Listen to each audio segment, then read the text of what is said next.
Hey everybody, my name is Mike Johnson. Thank you so much for taking the time to check out this video. I hope you've been able to go back and enjoy videos from other episodes and other seasons previously. Today I have an awesome guest with me and we're going to dive into an important topic, especially for those of you that are potential home buyers or homeowners. I think this episode will be great for you. Today I have with me Mr. Bruce Rucker. How you doing, Bruce? Nice to meet you, Mike. Likewise. We've had a lot of dealings on email. Done a lot of projects together. A lot of projects. I always appreciated you. It's great to meet you in person and talk here in person. Why don't you tell us what you do and who you do that with? Okay. I'm a registered professional surveyor in the state of Texas. I've been doing it 24 years. I'm also registered in Oklahoma and Mississippi, but that doesn't really affect the market here in town. Okay. But I work for Johnson Pace Incorporated in their survey division, managing the real estate end of the survey industry. Okay. We have another surveyor in office that handles all of the commercial sales as far as construction is concerned. Okay. Works with the city and things of that nature. Got you. So real estate, is that just with property that has a structure on it, or is that land, all those different? We do probably a lot more vacant property or wide open tracts. I've got two crews out now. One of them surveying the 76-acre tract. Wow. And another tract is supposed to be 56 acres, but it hadn't been surveyed since 1932, so I'm not sure what's going to be left. Okay. How long does it take to survey 76 acres? 76 acres it'll take. I've got a 2-man crew on it. It'll take them a full 2 days in the field, usually 12-hour days with having more light. Sure. They'll start early and work as late as they can. It'll usually take 24 to 36 hours. So you're looking at about a $6,000 project. Wow. So what is causing the amount of time that it takes? So I just sold recently 90 some odd acres. And I remember I was like, how do they access the back of the property? Are y'all having to trek through property in order to really? Yes, they walk or they'll ride a UTV. Some of the guys prefer a 4-wheeler because it's smaller and more maneuverable. But you literally have to physically lay your hand or lay your eyes on the corner to survey it in. Now, it's faster now than it used to be because we would use a 2-man crew. They would traverse from the front to the back, walking, and now if they can get to the back, they just use a GPS unit, so you don't have to you just go from point to point, not have to survey all the way through the property. That makes sense. So when you're dealing with, let's say the smaller lots, I know there's a difference. What are meets and bounds? Like I see that a lot. What are meets and bounds, and how does that compare to how you are locating property corners with other? In a recorded subdivision, you don't need a meets and bounds, because the description of the property is of record at the courthouse on the subdivision plat. Okay. So that's why you'll see it on the description or in the title block. It'll say being all of lot 5 or lot 5 block 2 Chimney Hill subdivision. Right. Okay. A meets and bounds description on a larger tract or sometimes on smaller tracts gives the title company the information to put in the deed so that the property can be located on the ground. Got you. For example, the meets and bounds, like this property here, we would call for the north adjoining property, and we'd even say who it was, and then of course the west adjoining property would be Judson Road. Gotcha. So people would know, it's on the east right away of Judson Road, south of so and so's property. So then you can go to it, and then the bearings and distances will give you that information between the property corners. Okay, that makes sense. So just a curious question: how did you get started in becoming a surveyor? I was actually working part-time or full-time in construction, running my own construction company. Hurt my back and needed to do something inside. So I went to TJC and learned to do drafting. I already had a college degree, but I wanted to learn how to do something. Got a job with Lonnie C. Pace. He's the surveyor that originally trained me. Gotcha. That's Johnson and Pace. Okay, that makes sense. And that was in '99. And one day he asked me at lunch. He said, "Hey, would you like to be a registered surveyor?" Because he knew I had a degree, and that's a requirement. Right. And I said, "Well, I had thought about it." And he says, "If you want to do it, I'll help you." And that was in 2001. And I got the information so that I could take the first test in 2003 and took it in '04. Has it changed a lot for the requirements to become a surveyor now? Yes. Yeah. Used to, you didn't have to have any type of college education. They wanted people who had field experience. But what they found was that the people who only had field experience and no college experience tended to give their work away, if you want to use that. They didn't have any economics training. Oh, really? And they, interesting. Yes. So they upped the requirement. You have to have a 4-year college degree, or you have to have a 2-year college degree specifically in surveying. Okay. So do you know if they do that anywhere around here, like okay. TJC has a really good program. I went through. I took a lot of classes there. Actually, taught a couple of classes there for them, or stood in for one of the instructors there. Got you. They also have another college. It's in Corpus Christi. They have a 2- and a 4-year degree that you can get in surveying. Got you. Is it one of those? Is it similar to a lot of the professionals in the real estate industry where you have to be an apprentice for a while when you come out? You have to have You have to have what they call responsible charge time, where you're either the field crew party chief, you're responsible for the crew, or you're in the office as the project manager. You get that, and then you go and take your first exam. You have an 8.5-hour exam. You have to go to Austin to take it. And once you take the first exam, you're a surveyor in training, an SIT. Okay. We have one of the SITs in our office, Mr. Mark Lane. 2 years later, if you've acquired enough additional information and additional training, you can take your test to become a registered professional land surveyor. Okay, got you. So, in all, you're going to invest about 6 or 7 years before you become a licensed surveyor. Got you. You have to have some experience. And I mean, I see constantly, like the yellow, the instruments, that you use. From the everyday eye, it doesn't look as, it may not look, like I always wonder, I was like, are they just looking at how far this spot is from, how detailed is survey? I mean, to take 6 or 7 years, it seems like you really need to know what you're doing before you can, kind of get that title of licensed surveyor. The information that they're doing in the field with the instrument on the tripod, they can be doing a lot of different things. But for example, what we like about the electronic total station is it's what we call repeatability. If I set up on a known point and then I shoot a point or take a shot on a point that I've done before, or I have information from somebody else, it'll check plus or minus 1/4 of an inch at any given time. Sometimes closer than that. That's what you see that they're doing. They'll either be gathering data for like design, or they're working on boundary. But a lot of times, especially for the highway department, they're staking the design that's been designed by an engineer on the ground so they know where to build something. Okay. So there's no mess ups on. Okay, I got you. And most of that is for elevation, because once the engineer designs it, they want the water to flow where they want it to go so they can control it. That makes sense. That makes a lot of sense. And then I see, if you look at a survey report, I see a lot of times the street, and then there's of course a lot of little lines on it. So the surveyor, your one of your roles is also, it sounds like, determining. Well, I guess from the street, I know that normally if you have a home in the city, there's a section of your property that actually is the city's property, like if I'm not mistaken. So when Sparklight came out and they started digging in my yard, I was like, utility easement. Utility easements. Okay, so all of that is all of that registered on the survey reports?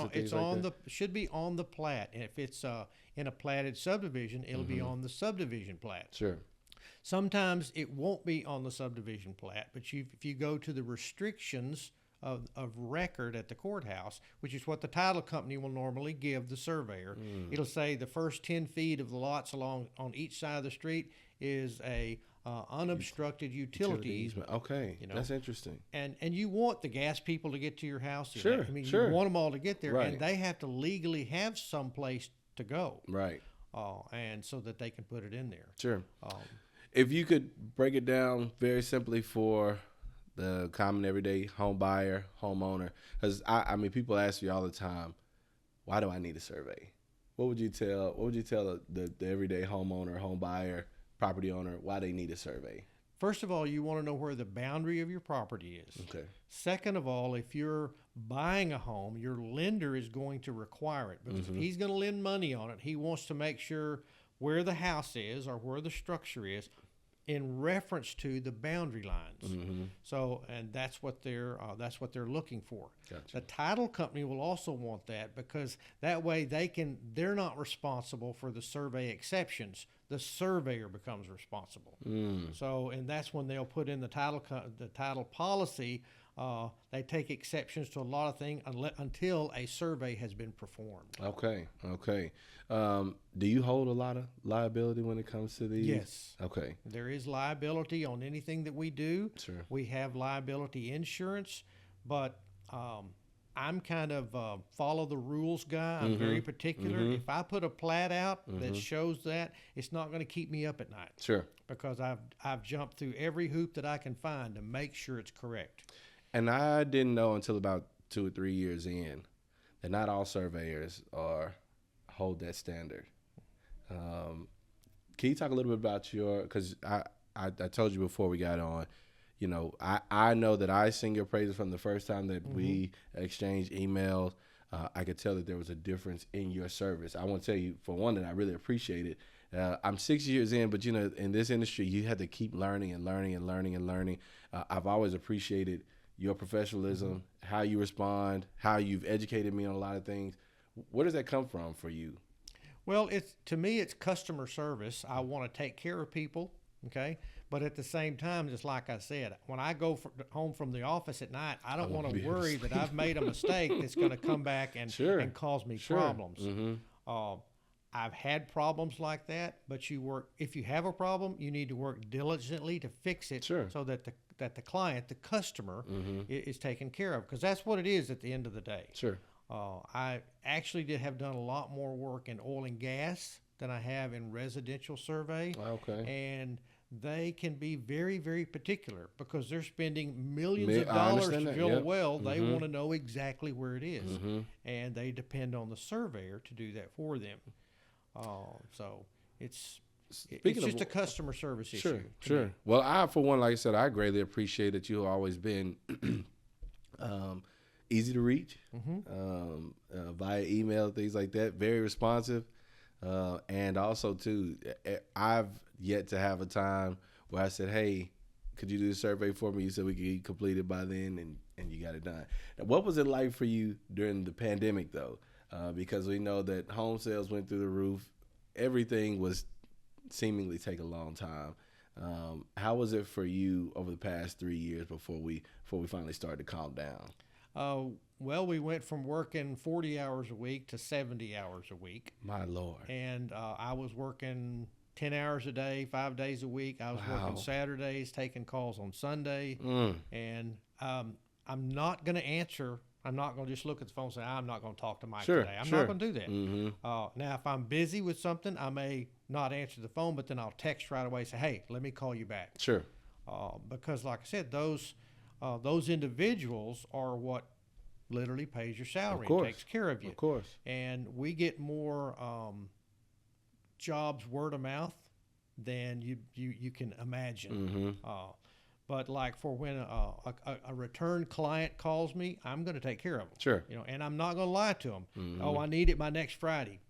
I'm sorry. Now, I have called crews and said, hey, I need you to work Monday night till dark or after dark to do a job. Can you do that? Yes. Then I'll call you back and say, yeah, I can handle it for you. Wow. It just seemed, I mean, I know for things like we were waiting on appraisals and things like that. And I remember, you know, even for surveys, you know, almost dreading asking, hey, what's your turnaround time on this? We're 4 weeks out. Like, we're trying to close in 4 weeks. So it was really a strange time because we were competing on trying to get the quickest closing time, while at the same time, your industry, I mean, your particular sector of the industry, your lead times are growing. You know, how was that? You know, did people have?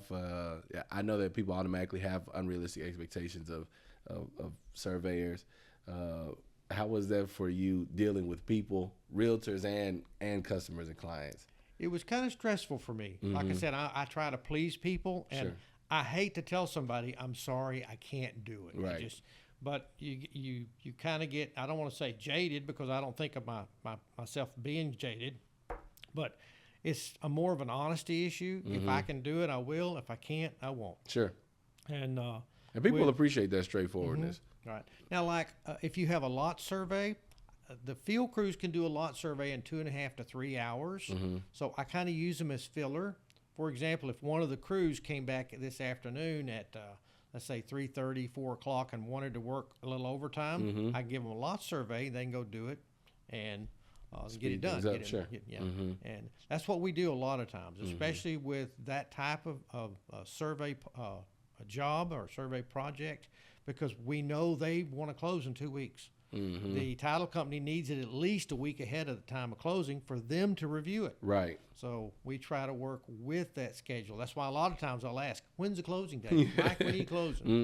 You know, and then you don't know this, but what I'll do a lot of times is then I'll turn around, you tell me, oh, I'm closing at XYZ title company. I know somebody there. I'm going to email them and say, hey, I've got this project I'm working on. Send me all the data you already got. Just send it to me. That way I'm ahead of the game. Interesting.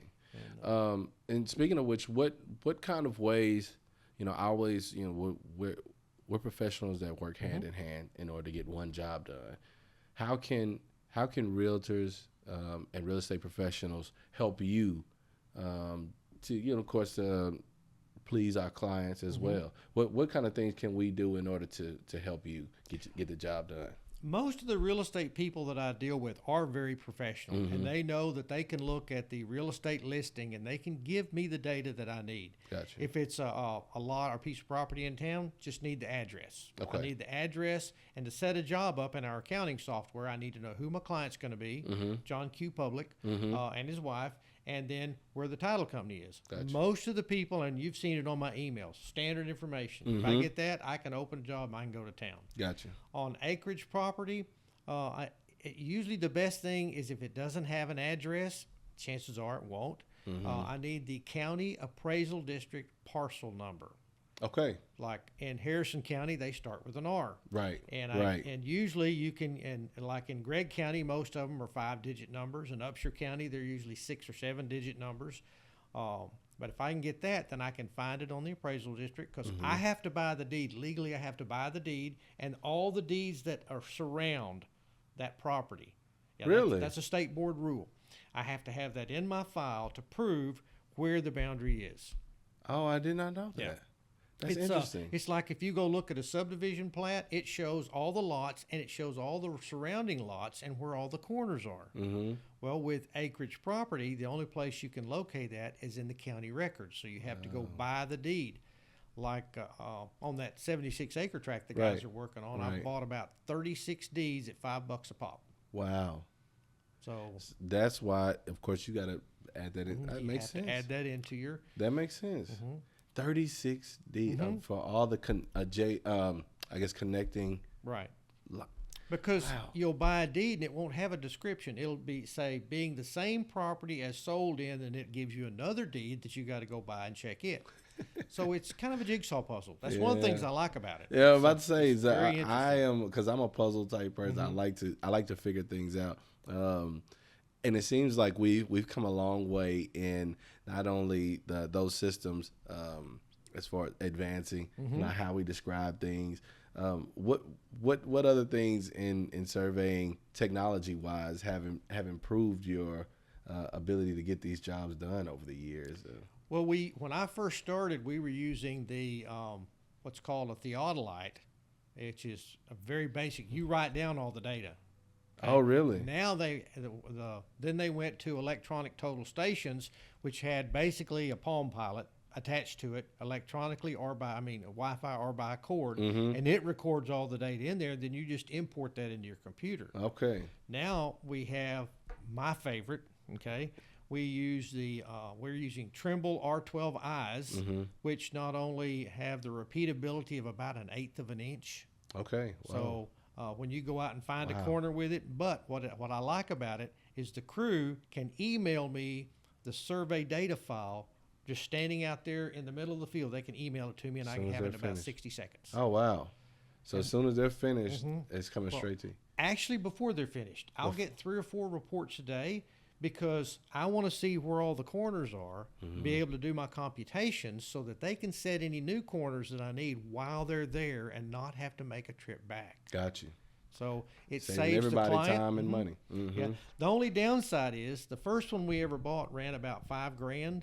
We just bought one of the newer total stations, a Trimble R12i, and it was $38,000. So $38,000. $38,000 for one instrument. My gosh. But the return. Oh, the return is it gives the clients their data a lot faster. Sure. Now, I have to gather a little bit of money for the cost of that equipment. No, I understand. But it's not as bad as you'd think because the life of the instrument's about 3 years, so you prorate it over a 3-year period. And when you do such a great job, people say, oh, hey, call Bruce. He can go get this done for you with their new technology and equipment. And I bring know you that more business we're not the lowest people in town. Sure. But we pride ourselves in doing it right the first time. If it's not right, we will fix it. And we pride ourselves in trying to get it as soon as we can. I learned the hard way that the cheapest is not the best with surveyors, you know. And I won't call him out. Some people were, this one gentleman in particular, he was very, very nice, very kind, but he was not professional. And it was one of those you get what you pay for kind of deals. And I was kind of stuck because we needed to close, and there was not enough time to go and say, hey, could you go out and, you know, this is probably my first year or so in being an agent. As far as we're talking about, you know, technology and things like that. Do you see things changing a lot in the future for surveyors? I know, like, for real estate agents, our value sometimes is being devalued. You know, in this, like, oh, do you really need an agent? I can sell my house myself. I can buy a house. I mean, and everybody really can. They can buy their house themselves if they like. I think it's just risky to do that. And we've got different technologies coming out, artificial intelligence and things like that. Do you see anything possibly, you know, coming down the pike that, you know, that you're either concerned or are excited about for the future with surveying? Well, the thing that I'm concerned about is there's been the big push for doing surveys based on GIS, which is the Geographic Information Systems. Oh, wait a minute. GIS stands for Get It Surveyed. Get It Surveyed, yeah, that's... Because I've worked I'm licensed in Mississippi, and they've got a big company that's starting to do that there, and they're pushing it. But when you come behind them, you find a lot of ambiguity in their data. I mean, their data is just not as accurate as it can be. Wow. For example, I have a file in my office that covers all of Gregg County, every survey that we've done based on GPS, and a lot of subdivisions I've put in there where I haven't surveyed in them, but I know where they are. And I use that, like if you've called me on a lot job in the past and then you come and there's 1, 2, or 3 streets down, well, if I have that entire subdivision on GPS, I know where the corners are. I'll go out in the corners that will be that close. And so it makes it easier for me to do it faster for you and a little cheaper because I don't have to reinvent the wheel. With GIS, the accuracy is plus or minus 10 to 12 feet if they have some of the best equipment. That's a lot. That's a lot, and people don't realize that. And because you can take, I can take line work from a GIS system, put it in Civil 3D, which is our AutoCAD system we use, and it'll be off anywhere from 10 or 12 feet in any given direction. Oh, my gosh. Well, two things. For one, I feel good because I just emailed you the other day about a property. You said, in my 25 years, I haven't been in this neighborhood. That happens sometimes. I was like, oh, man, I feel kind of special for some reason. It was weird. But GIS, do the county appraisals appraisal district use that on their websites? I feel like I've seen that before. Yes, they use a GIS system, and they also have people drafting deeds that may not be able to understand some of the technology. Gotcha. Or the way the old deeds are written. Texas used to belong to Mexico. So there's a large propensity of our deeds that are written in Spanish veras. Really? There's 4 different Spanish veras. Which one is it? And so you need to have a little history before you can man, draft out that deed, know how it's going to fit, how the jigsaw puzzles and will maybe fit speak together. another language. You need to Pretty much. Now that's extremely interesting. I mean, well, I do know, of course, that Texas was purchased from Mexico, but I didn't realize that they were deeding property at that time. They have, if you ever get a chance, go down to the General Land Office in Austin. It is a very interesting place. They have all the original hand-copied, what's called patents. And a patent is where the state of Texas, or and a lot of times the government of Mexico, sold or gave property to people. And if you ever look at a map, or a deed, it'll say, being in the abstract of John B. Brown abstract number 248. Right. That's the original patent. That may have been several square miles, but it tells the surveyor where to start looking. Interesting. A lot of history. Lots of history. I never knew that. And when it comes to I'm sorry to kind of jump back before I forget this question. Let's say, how trustworthy are the plats that are on the appraisal district website? The line work, I wouldn't trust them much farther than I could throw my desktop at the office. Really? Yes, they. Some of them, if it's a newer subdivision, we give them the line work. Okay. It's a newer subdivision. On some of the older tracks, the older deeds, it's almost impossible to know where the property is. So they look at it and they say, well, it's supposed to be 20 acres, so we're going to just we'll just take this, and this will be the 20 acres. Sure. And all they're worried about is collecting taxes, sure, not the accurate boundary line. Right. If you read the disclaimer on the county appraisal district website, that's what they tell you. Got you. I've seen that before. I can't say that I really understood what it meant, but now that you say that, it makes a lot of sense, because I do a lot just going and look and see, oh, hey, where is this property, and those plat lines that they have on there. And like you said, I mean, I always think it's the best idea to go and have the lot survey. My mom inherited some land from my grandmother, and they have apps out like Regrid, where a lot of hunters use those apps, so they kind of. And I remember we went out there to take a look. I was like, hey, I think the line is somewhere in this area, and as my exact word is somewhere in this area. And she said, well, you think I can do X, Y, Z? I said, hey, to be clear, you probably need to have it surveyed. That's just going to be, because I imagine that those lines that you have on those apps and things like that are probably have that 10 to 12 foot variation on either side. And that's why I said on newer subdivisions, they're better, because one of the things that the city requires, and most of the counties now, that the newer subdivisions be on the geographic positioning system, the GPS system. They'll even want 4 corners that have the Texas North Central Zone coordinates. Texas North Central. Okay. That we're in. That's the zone that we're in the state of Texas. It has 5 zones. We're in Texas North Central. Okay. And that way, when they put it in, it'll match. So then, if I do a survey and they get a hold of it at the appraisal district, they're not going to draft that survey. They know it's in the right place. Sure. Whereas with acreage property, it's kind of up in the air sometimes. When you say newer, how new is newer? Like the last 20, years. 15 years? 15, 18 years. Got you. As far as when we're, sometimes we'll submit an old survey to the title company, and they'll say, we got to reject it. Do you have any idea of why they may reject some of the old surveys and or anything like that? Do you have any knowledge on that, or why they? Yeah, that's a big bone of contention with surveyors in the state right now.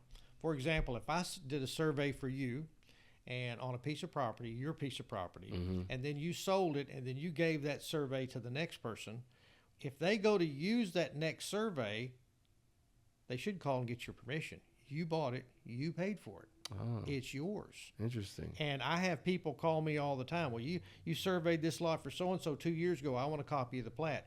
You get them to call me and tell me it's okay. I'll let them use it, because see, then I'm assuming new liability on myself without permission. And you could come back and say, Bruce, why'd you do that? You know, I didn't give you permission to do that. If they want to use it, that's fine, but they're going to pay me what I paid you. Wow. That would be like me going down to Walmart, picking up your groceries and taking it. Yeah, and that's the easiest way to put it. Interesting. Yeah. Interesting. And that's why a lot of the title companies, unless they have permission, they don't want to. Now, some will. I'm not saying. Sure. Some don't think about that liability. Sure. But if that survey gets traded hands, then they can come back to me and say, well, you know, we don't think this is right. Well, then that's created a problem for me. So I just always thought it was because, hey, this one was like too old, but then I would get thrown off because I would have a survey 40 years old, you know, and it would go through with the title company. And then I'd have one that was like 6 or 7 years old. They say, no, we can't use this. You know, something maybe because there was, you know, like something added to the property. Improvements. If it's a 20-acre tract and it hasn't changed hands in the last 40 years, they will most likely use the old survey or even the old description from the original deed if you haven't added anything to it. Now, if somebody's built a barn and that's a valuable improvement that the bank is loaning money on, they're going to say, well, we got to know where that's at. Sure. And the only way to do that is to get it surveyed. Sure. Let's say you got somebody that does not have an agent. They don't have anybody representing them. They want to know exactly where let's say they inherited some property or something like that. What should they do in order to, of course, get their property surveyed? The thing they want to do is call a registered professional surveyor and make sure they give him as much information as they can. Inherited property is the worst, because not the worst. It's harder for me. I understand. Because then I have to go back, okay, who's the owner now? Who did they get it from? And then you start going back in those deeds to find out where the property is and how much they legally have access to. And I think the hardest thing for people to understand is when Grandpa deeded out this property to the children and they all have a 1/10 undivided portion of this property, but I want mine surveyed. Well, where is it? Well, just survey. No, you literally have to get all those people to agree where it's going to be. Because if you don't, then I'm fighting the battle, and it just gets a little old. This is where I believe a lot of education has to start to happen amongst property owners. I'm not just saying homeowners, property owners. We're kind of dealing with that in our family right now, where some undivided interests were sold. And when you hear that it's been sold, well, hey, I still have my 50%. And a lot of times they don't understand, hey, where is the 50%? You have 50% of the entire portion, but that hasn't been divided yet. It seems like it's probably best to have, if you're going to look out for your family's future and say, hey, I want to buy some property for my family. Whenever you purchase the property or after you've been there for a while, you need to just go ahead and divide it as you would like your children or grandchildren or whoever to acquire the property after your passing. How difficult is it to have portions of a larger tract deeded out to or surveyed out to? It's not hard at all. The first thing people have to understand, let's say we're like this project I'm working on from 1936. It says it's 56 acres. I can already tell you if it gets to 45 acres, it's going to be doing good. Just because that's what they thought it was in 1936 doesn't mean that's what's there. Now, it could have been just as easily, instead of 56, been 66. Somebody messed up on their description. It wasn't surveyed. So first thing you want to do is get a full boundary done and then determine how much you really have to work with. Wow. Then you can be more specific. Even if you don't divide it up, we can say my grandson Mike Johnson is going to get so many acres out of the 42 acres that's available. Okay, so then you're specific. Right. Or you can actually go in and cut it into pieces so that everybody knows where their portion is. Gotcha. I just got through doing a 46-acre tract out on Goforth Road in Kilgore, and we divided it up, and so that people wouldn't have problem because the road frontage was very narrow. Oh. So we went ahead and we divided it, put in an access easement right down the center, so they could go out and clear a little road, so everybody could get to their property. So you also can and help in like determining easements and so you draft all that into there. What happens is that just submitted to the county. In this particular instance, they stayed above 5 acres, so you don't have to get a specific permission from the jurisdiction you're living in. As long as it's over, if it's 5.01 acre, you're in the clear.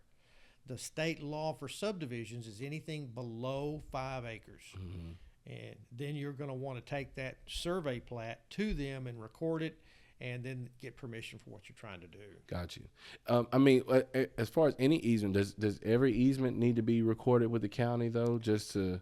If it's not recorded, it doesn't exist. If it's not recorded, it does not state exist. Law. Okay, like if I sell you a piece of property and you take it and you carry the deed around in your pocket and you don't file it, then I can go sell that property again. Because if it's not recorded, it didn't happen. Does not exist. That's an important step. How do you? I mean, do we still see problems like that these days? Have you heard of anything recent? I think I remember reading an article about somebody doing something similar, being kind of conniving with their business. That's why you need a real estate agent. That is why. Y'all heard that right? I'm serious, because the real estate agent, all of them that I know, they follow that all the way to the closing, and then they want to make sure not only that they get a copy of the plat, but they want to make sure they get that it's recorded. Who's going to record it? If they're not going to record it, I'm going to go record it, because they're taking care of their client. Right. There are shysters out there. There have been, when I started in '99, the reason Lonnie Pace hired me was so that I could do some research on a deed that was supposed to allegedly have been filed out on property for Lake Cherokee. And the person who sold it to this individual turned around 2 years, 3 years later, when they found out the deed wasn't filed, they turned around and sold it to the state of Texas for the water company. And there's been at least 3 lawsuits over it. Oh, wow. But because they didn't file the deed, it never happened. The grandchildren finally found the deed that was done in 1922, 21, 22. Lord. They filed it in 1981, trying to think that this would help, but the damage was already done. There's probably other deeds that have been recorded since then. Well, when they sold it to the water company, it's where Lake Cherokee is now. Because Lake Cherokee was built in the late 1920s. And I didn't know 30s. that. Wow. And they had an unscrupulous person out there that was selling people property and not recording the deeds. So if somebody purchases a property, they need to double check and make sure that it's been recorded. Record that deed. Don't let the seller do that, just in case. That's really interesting. It's sad, but it is sad. It is. I always wish, I'm like, man, people are so smart. Why don't they just use this for good instead of doing things that are, that are conniving like that? I never understand with honest people, you won't ever have a problem. Sure. They will, did you not file your deed? You need to get that filed. If it's somebody that's looking out to be dishonest or conniving, sure, make that quick buck, yeah, they'll do it. Encroachments. Talk a little bit about encroachments, what they are, how they show up on a survey report, and things like that, what people should look for. Okay. The normal encroachment that we see is when a house is built over a setback line. What's a setback line? Setback line is on your subdivision plat. In the restrictions, it'll say, here's the boundary. You can't build from the front. Oh, okay. The front building line, front setback line. We'll see it. It'll be encroaching over that line. Sometimes they'll even build over the boundary line. And that's another reason if you buy a vacant lot. Now, you can buy a vacant lot by lot and block and not have a survey. Before you build on it, go get hire any surveyor to go out and find and mark the boundary corner so you know your building envelope. I have a lot of builders. They'll go to people and they'll tell them, before I build anything, they're going to come out and they're going to mark the boundary line for me, and then they want me to mark the corners for the setback, so they know, okay, here's my boundary, but this is where I can put my building, and it saves them money in the long run. I actually know of somebody that ran into an issue.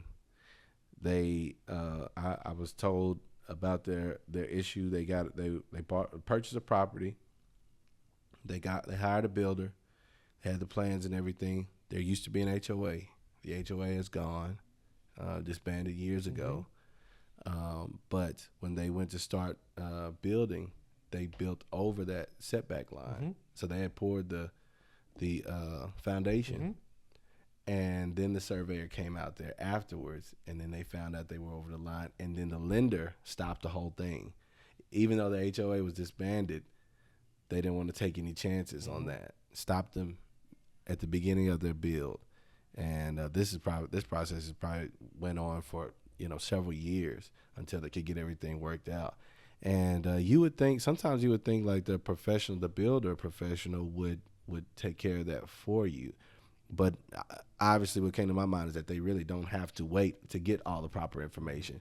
If somebody is wanting to build something, am I hearing your suggestion that should they go ahead and purchase the survey, or should they just check the builder to make sure that he's done the survey? Either way is fine, because here's what's going to happen. Most of your lenders, they will loan you money to build a house on a lot in a subdivision or even on property. Right. But you reach a certain point, and most people don't realize, concrete is the single most expensive line item in any construction project. Right. Okay. So when you get the forms done to pour all the concrete, as soon as you're pouring concrete, the lender's probably going to say, where's my form survey? I want to know that the forms are, and where that concrete that you're pouring, where is it located? Okay. Well, if you've already done the boundary, the form surveys, it doesn't take very long. Just you have to drive to the site, take one of those expensive GPS units, shoot all the corners on the form, draw it on a line, put an update on it that it's a form survey, sign, stamp it, send it to the bank. And then they're good to go. Gotcha. And then when they get finished, they're going to want to know, well, where's the final as-built? Where'd you put the sidewalk, the pool, where's everything else? And so usually on a residential construction like that, we'll do 3 surveys. We do the boundary, we do the form survey, and then we do the final as-built. Okay. It costs a little bit more, but then there's documentation all through the process. What was done, it covers everybody. Okay. So that makes sense.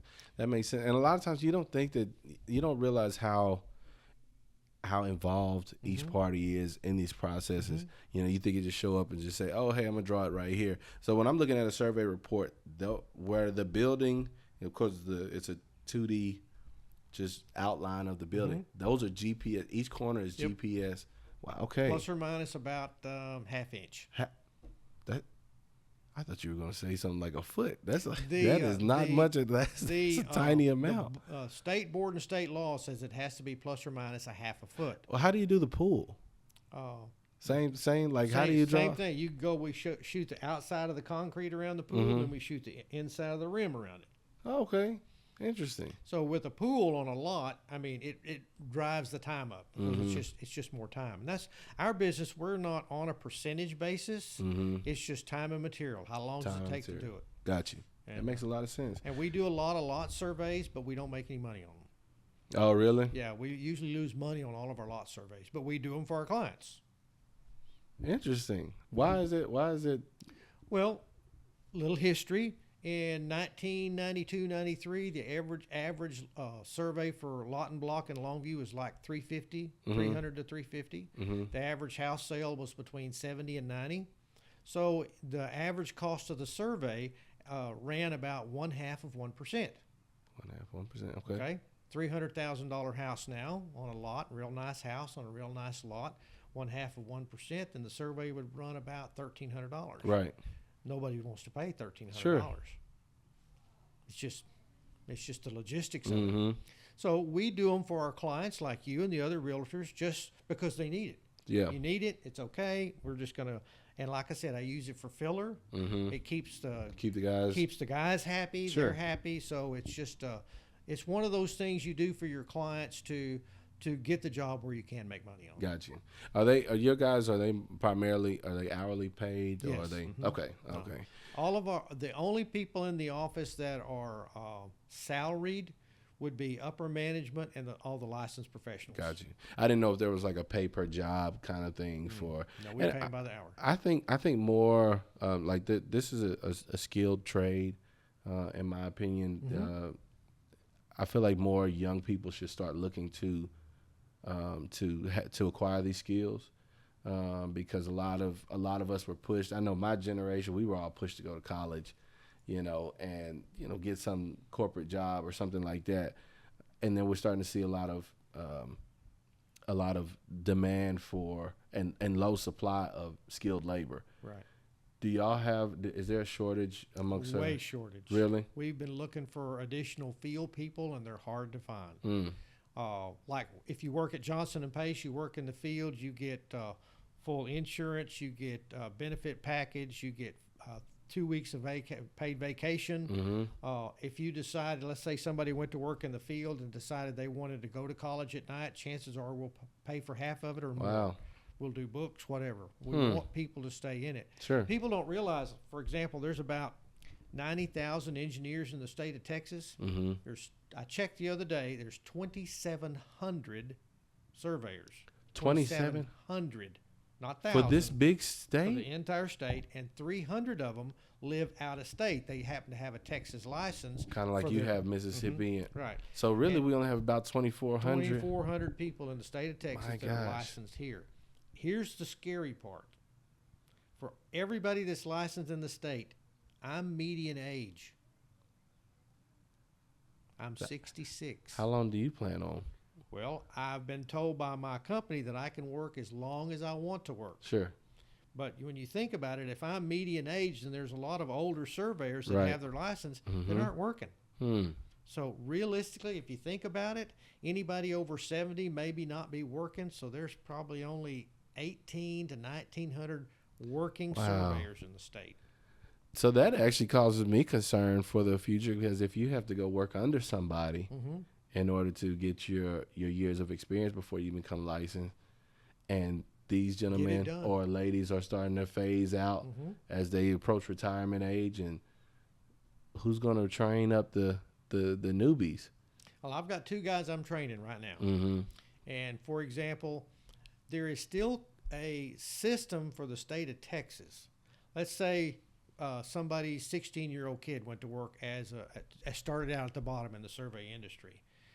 If he works enough years and gets his responsible charge with some on-hand training, he could still, after like 6 or 8, maybe it might be 8 years, I think, he could look at applying to get his first SIT license.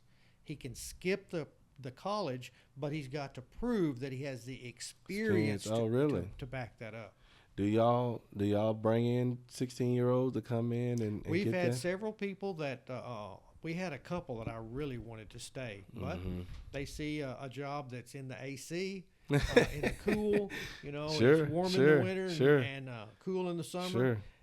Surveyors know what the temperature is outside because you're checking that weather every day. And I hope I talked to just about everybody about this, and we're going to wrap up here. But how important it is, I hope with relationships that I've gained in being an agent, to be able to say, hey, I want to send I've got 3 sons, they're young now, but over the years, hey, can they come out there and see what you do? And can they spend a day with you? You don't have to pay them. They'll work. They'll get coffee, whatever needed. Not an internship, like a long term. But it really is important for more young people, I think, to start to understand what opportunities are out there and available.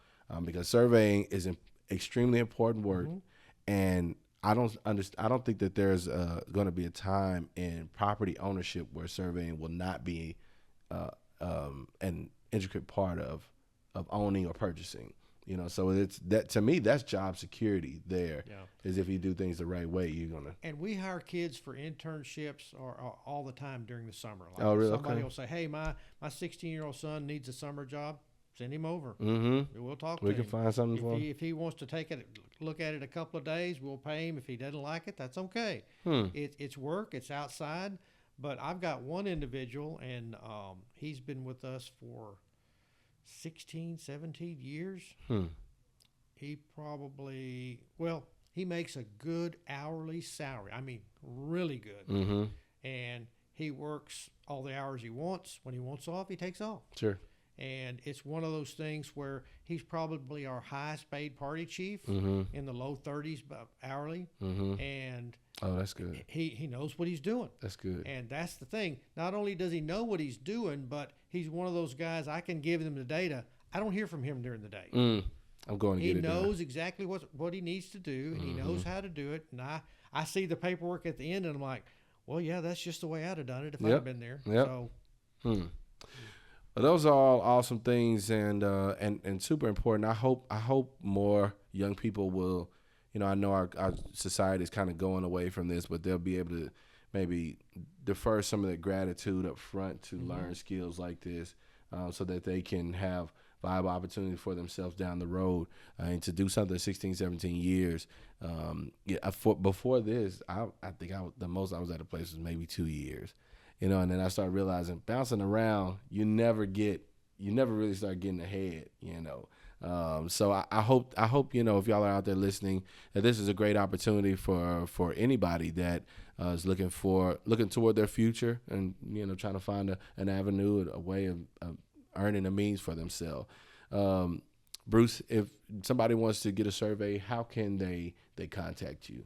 They can call me at the office phone, 903-753-0663. Okay. The fastest way is email. Okay. Because I stay on the phone a lot of times, but I will always answer my email. I get it at home, and I get it over the weekend. Sure. And my email is my first name, Bruce, the letter R, the @ symbol, and the name of the company, Johnson Pace, just like it sounds. Sure. JohnsonPace.com. Bruce R. Johnson Pace. Well, Bruce, I greatly appreciate everything that you do. For one, I hear from people that everybody sings your praises, and my voice is one of those that's singing your praises as well. Thank you for everything you do. Thank you for coming to educate us today, and I look forward to working with you more in the future. Okay, appreciate it, Mike. Yes, sir. Thank you. Thank you. Thank y'all very much for watching. I hope you found this informative. If you have any questions, Bruce is an excellent resource for you. If there's anything that I can do for you, if you're looking at buying, purchasing, for you property owners, if you would like to start doing things like getting ahead, maybe surveying out your land that you have, if you want to leave it to children, let's have that conversation. You can contact me. You can hit the Learn More button below or comment here, and I'd be glad to reach out to you. If you would, please, the most important thing you can do right now for me is hit like, share, and subscribe. If you're watching on YouTube or Spotify, I would greatly appreciate it. Thank y'all so much, and we'll see you again next week. Thank you.